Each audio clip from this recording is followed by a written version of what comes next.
ભારતીય જળસીમા નજીકથી 300 kilo drugs મળી આવ્યો। ભારતીય કોસ્ટગાર્ડ અને એટીએસનું સમુદ્રમાં સંયુક્ત ઓપરેશન અંદાજે 1800 કરોડની કિંમતનું ડ્રગ્સ મળી આવ્યું। પાકિસ્તાની બોટના ચાલકોએ કોસ્ટગાર્ડ શિપને જોઈ ડ્રગ્સનો જથ્થો સમુદ્રમાં ફેંકી દીધો।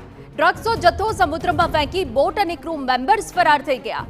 એટીએસ અને કોસ્ટગાર્ડ દ્વારા ડ્રગ્સનો જથ્થો બહાર કાઢી વધુ તપાસ હાથ ધરાઈ છે।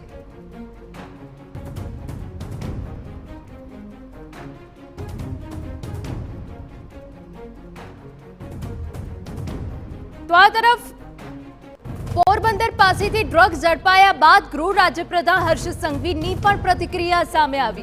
गृह राज्यप्रधान हर्ष संघवी कोस्टगार्ड અને એટીએસની કામગીરીને બિરદાવી। કોસ્ટગાર્ડ અને એટીએસે સંયુક્ત ઓપરેશન પાર પાડી ડ્રગ્સ ઝડપી પાડ્યું। ડ્રગ્સના દૂષણને નાથવા એજન્સીઓ વચ્ચે મજબૂત તાલમેલ હોવાની વાત આ પોસ્ટમાં કરી છે। પોરબંદરથી લગભગ 190 કિલોમીટર દૂર પાકિસ્તાની બોટની શંકાસ્પદ ગતિવિધિ કોસ્ટગાર્ડ શિપના ધ્યાનમાં આવી હતી।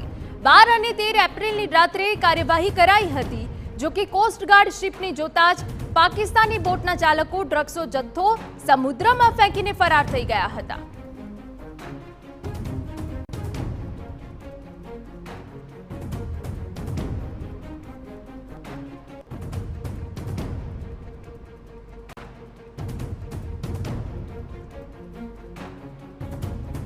तो गृह राज्यप्रधाने कोस्टगार्ड અને એટીએસની કામગીરીને બિરદાવી હતી।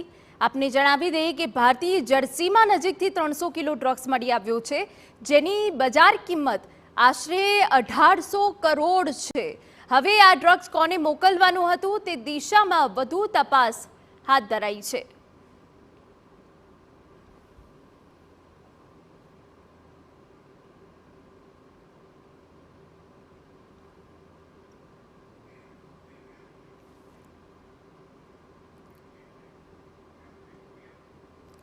પાકિસ્તાન બોટ ચાલકો દ્વારા ડ્રગ્સ ઘુસાડવાનો પ્રયત્ન તો કરવામાં આવ્યો, પરંતુ તે નિષ્ફળ રહ્યો છે અને સતત કોસ્ટગાર્ડ હોય કે પછી એટીએસ આ ઓપરેશન કરી રહ્યું છે। હવે 1600 કિલોમીટર લાંબો દરિયા કિનારો ડ્રગ્સ હેરાફેરીનું એપી સેન્ટર બન્યો છે। આજની ઘટના નથી, પરંતુ ઘણા વર્ષોથી આ પ્રકારે દરિયા કિનારા ઉપર ડ્રગ્સ મળી આવે છે અને એપી સેન્ટર એટલે કહી શકાય કે ચારે તરફથી જે ડ્રગ્સ આવે છે એ આ દરિયા કિનારાથી ભારતમાં ઘુસાડવાના તમામ પ્રયત્ન થઈ રહ્યા છે। ગુજરાતમાં ખાસ કરીને ગુજરાતમાં અવારનવાર ડ્રગ્સ પકડાય છે।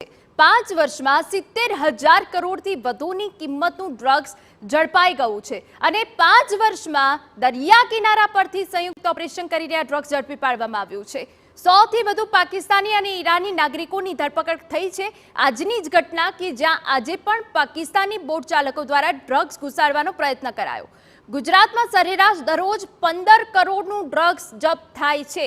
યેન કેન પ્રકારે ડ્રગ્સને ગુજરાતમાં પ્રવેશવા માટે તમામ પ્રયત્ન કરવામાં આવે છે, પરંતુ તે નિષ્ફળ કરી દેવાય છે।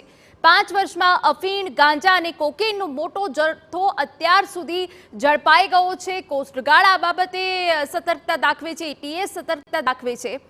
દર વર્ષે ડ્રગ્સ ઝડપાવાની માત્રામાં હવે સતત વધારો થઈ રહ્યો છે। આજે 300 કિલોનું ડ્રગ્સ ઝડપાયું છે, જેની બજાર કિંમત 1800 કરોડની આસપાસ છે અને દર વર્ષે કરોડોની સંખ્યામાં ડ્રગ્સ ઝડપાઈ રહ્યું છે। ઈરાન, અફઘાનિસ્તાન, પાકિસ્તાનથી ડ્રગ્સને ગુજરાતમાં લાવવામાં આવે છે અને તેમાં એપી સેન્ટર ભારતીય જળસીમા છે, દરિયા કિનારાથી લાવવામાં આવે છે। ગુજરાતથી દેશના અન્ય વિસ્તારોમાં થાય છે ડ્રગ્સની ડિલિવરી। જી હા, ગુજરાતના દરિયા કિનારાથી ડ્રગ્સ આવે છે, તે બાદ તેની હેરાફેરી થાય છે। ડ્રગ્સ માફિયાઓ માટે ગુજરાતનો દરિયા કિનારો ડ્રગ્સ લેન્ડિંગનું હબ બન્યું છે અને અત્યાર સુધી જે કાર્યવાહી કરવામાં આવી છે તેમાં કરોડોનું ડ્રગ્સ પકડાઈ ગયું છે અને આજે પણ ડ્રગ્સ પકડાયું છે। ક્યારે કેટલું ડ્રગ્સ પકડાયું? 2021ની વાત કરીએ તો 2346 કરોડનું 21,755 કિલો ડ્રગ્સ જપ્ત કરાયું છે। 22ની વાત કરીએ 2022 5,339 કરોડનું 32,591 કિલો ડ્રગ્સ ઝડપાઈ ગયું છે। આ માત્ર આપ જોઈ શકો છો કે વધારો જ થતો ગયો છે જેમ જેમ વર્ષ જાય છે।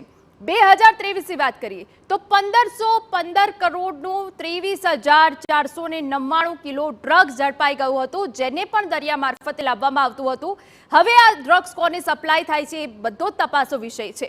2024 ની વાત કરી લઈએ તો 6,000 કરોડનું 11,000 કિલો ડ્રગ્સ જપ્ત કરવામાં આવ્યું હતું, જે પણ દરિયાકાંઠાના વિસ્તારથી જ ઘુસાડવાનો પ્રયત્ન કરવામાં આવ્યો હતો, પરંતુ એ પ્રયત્ન નિષ્ફળ રહેતો હોય છે. અને આજે જે ડ્રગ્સ પકડાયું છે એ 300 કિલો ડ્રગ્સ છે, જેની બજાર જે કિંમત છે એ 1800 કિલો છે. હવે ભારતીય જળસીમા નજીકથી જ્યારે આ પ્રકારના ડ્રગ્સ અવારનવાર પકડાય છે ત્યારે તપાસો વિષય એ હોય છે કે ક્યાં કોને સપ્લાય કરવામાં આવે